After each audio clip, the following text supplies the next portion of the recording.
रायगड सम्राट अल्पावधीत लोकप्रिय ठरलेले रायगड सम्राट रयतेच्या सेवेसाठी सदैव पुढे। रायगड सम्राट राजकीय, सामाजिक, शैक्षणिक, शेतीविषयक अचूक बातम्यांसाठी रायगड सम्राट न्यूजला सबस्क्राइब करा।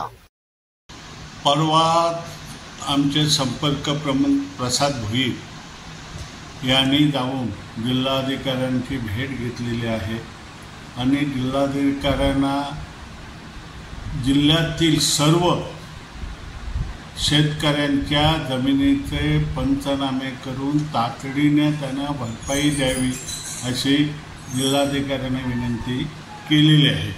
कालच मी पनवेलचे उपजिल्हाधिकारी चांडक साहेब यांनाही पत्र पाठवलेलं आहे आणि त्या पत्रातही मी उल्लेख केलेला आहे।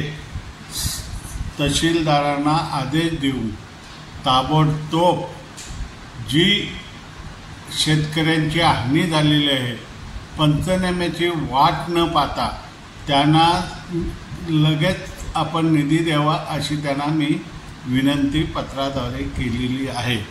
कारण ज्या वेळेला शेती कापली, पाऊस अचानक आलेला होता, कापलेली शेती तरंगली गेली, काही पाण्यात राहिली, असं नुकसान झालेलं आहे। मी एक शेताला भेट दिली, मी फोटो दाखवेन तुम्हाला।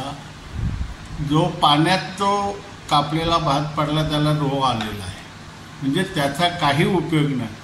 त्याशिवाय हे तर नुकसान झालेलं आहे, पण जनावरांना मिळणारा पेंडा जो भात शेतीचा असतो तो पण शेतकऱ्याच्या हाती लागणारा नाही। अशा परिस्थितीत महाराष्ट्रात जी वर मदत केली जातो, जिथे सगळीकडे मदत केली जातो, त्याचप्रमाणे रायगडमध्ये पनवेलच्या पण शेतकऱ्यांना मदत करावी अशी मी आपल्यासमोर मागणी करतो।